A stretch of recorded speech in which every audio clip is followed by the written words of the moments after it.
Starting a new business is very exciting. I know I've started several. You have a great idea. Your mind is filled with opportunity, with possibility, with ambition, because this is the one. This is the idea that's going to make you financial freedom, independence. You're going to be your own man, your own woman, your own boss. I mean, you're realistic. Sure, you know there's going to be some challenges, obstacles, even a few roadblocks to overcome. But you're up for it, you're ready, and you're going to make it happen. Now, if you're an entrepreneur or if you've started anything new, you will recognize this early stage enthusiasm. It's actually a lot like falling in love, and I'm sure you know what that feels like, because everything smells of roses and possibility, and you are in love. You're in love with an idea. And they say love is blind, if not quite blind. It certainly doesn't see everything absolutely clearly. And this is why so many relationships break up. And after a while, the person you fell for, well, maybe they're not quite as perfect as you imagined. And when you get a peek underneath the surface, beneath the first impression, maybe all is not as it seemed. But on the other hand, if we were genetically programmed never to fall in love, if we were all just realists, then relationships would never happen. And if entrepreneurs were not programmed to be overly enthusiastic about their idea, many new businesses would never get started. And that wouldn't be good. But just as many long-term relationships lose their sparkle over time, so many business owners lose their enthusiasm. I get to have lots of honest conversations with business owners, and many of whom have had businesses for 20 or 30 years, and they've done very well by all accounts, but now they're reaching burnout. They've built a business that one stage they dreamed of, but now feels more like a prison cell, and they're wearing those golden handcuffs. I was reminded of this recently because I met a business owner that I've known for about 30 years, and I knew he'd recently sold his business. But he didn't look to me like he was celebrating his success or celebrating the 30 years of business. In fact, he just looked worn out. He was just tired of it all. The joy, the thrill of business had been entirely beaten out of him. And when we talked, he summed it up like this. He said, I hated it. Now, maybe you think, well, shouldn't he be grateful for the success and prosperity that he enjoyed? But that had long since burnt away, and now he was just fed up. You see, there's a difference between falling in love and building a long-term relationship. And falling in love is the easy part. And as we all know, long-term relationships, well, they can be hard work. And there's a difference between starting a new business and building a long-term sustainable business. And you guessed it, starting out is the easy part. Long-term sustainability in anything requires hard work and commitment. But it's also where the greatest reward is found. And my question is, do you want a business that starts great but burns out in 6 months? Or do you want a business that you could prosper in for decades and in some stage in the future, at a peak value, you could sell it and finally retire and sail off into the sunset? Because that's achievable. But let's talk straight. That's going to take a lot of hard work, planning, and preparation. But knowing this in advance, knowing that this is the road, is crucial, because then you can be aware and you can be prepared for how things might change in the future. Now, I look at it as being in one of 3 stages of businesses, and right now as you're listening, you're probably fall into one of these 3 stages. I think it's very important that you recognize both the stage of business you're in and the stage you're transitioning to. Because if you know where you're transitioning to, you can be prepared and you can do it consciously. Now, you can also always choose to remain in one stage. So you might start a business and it's just you, and you could be anything. You could be a chiropractor, a copywriter, a software engineer, a builder, an electrician, or carpenter. You could be doing anything.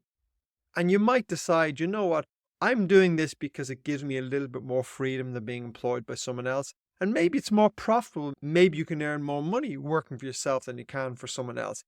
And you know that stage 2 would require you to build a team, to build a bigger business. And that's a responsibility you don't want. So you may decide, you know what, I'm doing well here in stage 1. and I'm making a choice to stay at stage one of business. Now, that's absolutely fine as long as it's your decision, as long as that's a lifestyle choice, not because you just get stuck there because you don't know what you need to do to move on.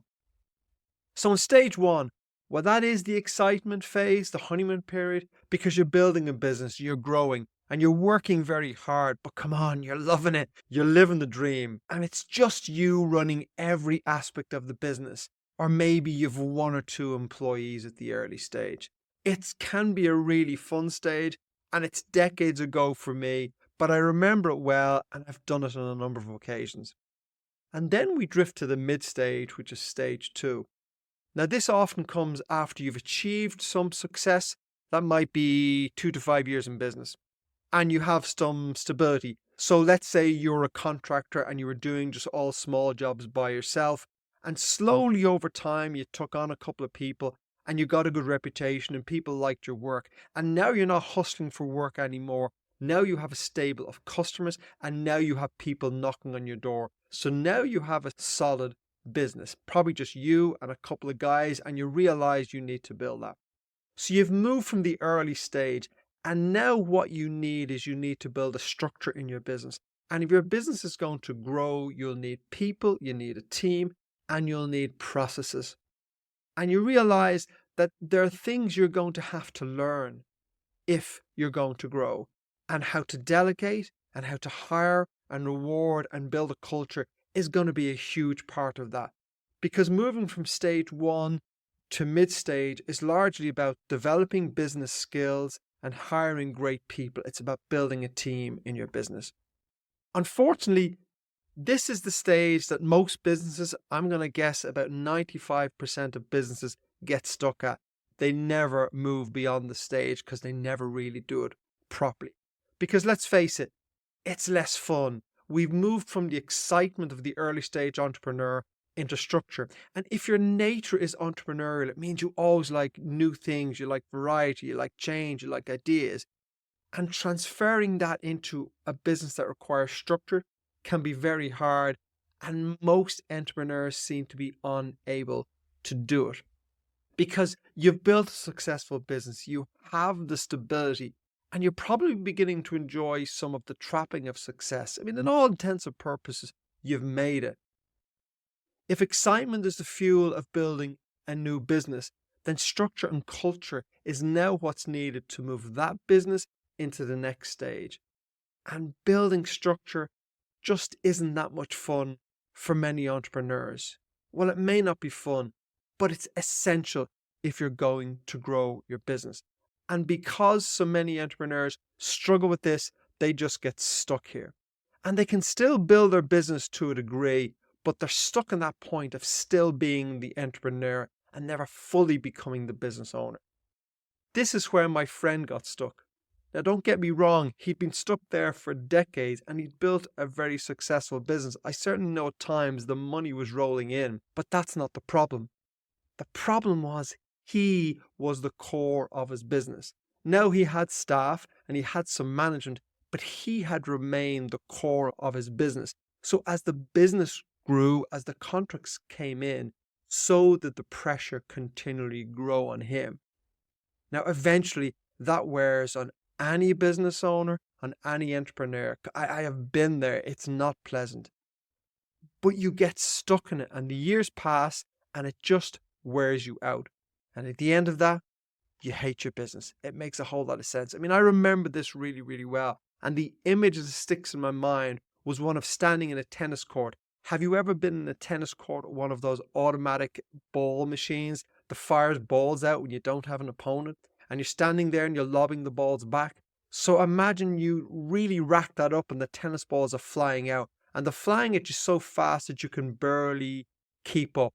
At one stage, that's what business felt like for me. The balls were continually coming. It was all I could do just to keep lobbing the balls back. Thinking about structure, process, you forget it. I was just trying to hit balls. I remember at the time someone talking about how we could grow the business. And I'm thinking, are you crazy? I can barely keep up as it is. Growing the business is like putting in another tennis ball machine. It will kill me. I can't do it. The problem is, if you get stuck here in your business, it will sink you, it will kill you. This is why so many business owners burn out, because they get stuck in that tennis court lobbing balls and they never figure out how to move beyond that. If you're in that position now, you have three choices. One is stay there and it will kill you. It will be hell. Second is a choice is to shrink back, is to do less business, is to shrink the business back to something where you can still be the one who manages everything, but it's a lot more manageable. Now, a lot of people never think that I have a choice to make my business smaller, but for some people, that's the choice. You know what? You may need to cut back to 75% of the business you're doing so that it's manageable and so you have a better life balance. The other choice, and the choice I made, was learn how to run a business properly. You see, when we start a business, we do it because of our technical skills. We're a builder, we're a carpenter, we're an accountant, we're a copywriter, we're a software engineer, and we have a technical skill. I was basically just a salesman and I could sell stuff, so I went out selling. But still, I was building it on that skill of me generating business and me selling. And there's only so much you can do. And the realization that came to me was that this is going to burn me out unless I figure out how to run a business. And learning the skills of running a business are different to having the technical skills. And you have to realize my technical skills got me here, but they're not the skills that will get me there. If I don't change those skills, I will remain here. If I want to move forward, I need to learn business skills. And learning business skills means you need to understand finance. You need to understand your accounts. You need to understand cash flows. And you need to learn how to hire great people and create a great culture. The fundamental skill that will take you from stage 1 to stage 2 successfully in your business and beyond is learning how to hire great people, to delegate, and to create a great culture. But in my experience, this is where most people fail. And they fail because this is hard. We're rewiring ourselves. We're learning something new. But this is the land of reward. This is where the rewards actually are found. It's the buried treasure. Because when you learn how to build a business properly, you learn how to create great management teams, great people in your business, great culture, and then you build a business that you won't end up hating because it's a properly run business. And properly run businesses run without drama. They run without the firefighting all day long that wears you out. And most importantly, they run without you being operationally involved in the business. Now, this takes time, but this is when you have a business and no longer have a job. You see, a job will eventually wear you out. You will eventually get tired doing it, which is why these guys that do this for decades get burnt out and hate their business. But if you learn how to run it properly, you end up at a business. And if you end up at a good business, you don't get tired, you get rich. This is where you want to take your business. This is where I took my business. Now, finally, stage 3 of business. And this is where my friend ended up. You don't have to get to stage 3, but it's where you get to if you don't properly transition into stage 2. So stage 3 is when you're at the end of the game, and this is where my friend was. Stage 3 is probably because of your age. He was in his early 60s. So in his mind, it was too late for him to learn a new skills, to rewrite the software and go back and go, do you know what? I now need to build a proper culture in my business. I now need to build proper teams in my business, and I need to put people in place to run my business so that I don't have to fight all the fires. Because if he'd done that, then someone else could be running the business day to day and he could be enjoying the profits. I'm telling you, he wouldn't be saying he hated his business. But if you get to stage 3, and for many people I meet, they're at stage 3 and it's really just too late. They're never going to go back and do that work, and they just take the money and run. And that's why you don't want to let yourself drift into stage 3. You do not want to let yourself drift into hating your business, because then all that's left is to take the money and run. And the problem is now you're taking the money and running from a business that's not structured well enough for you to make it profitable enough to sell for a really high price. If you have a well-structured business with a management team running that business, you're going to sell it for a much higher price. But my friend, in fact, he was one of the lucky ones because he did have a good business and he had a profitable business. He was just tired running it, but he had a business he could sell, so he was able to retire. Many business owners have a business that's so dependent on them that they just can't sell it. And so then they have a choice to either stay doing it until they drop or until they can afford to close it and retire.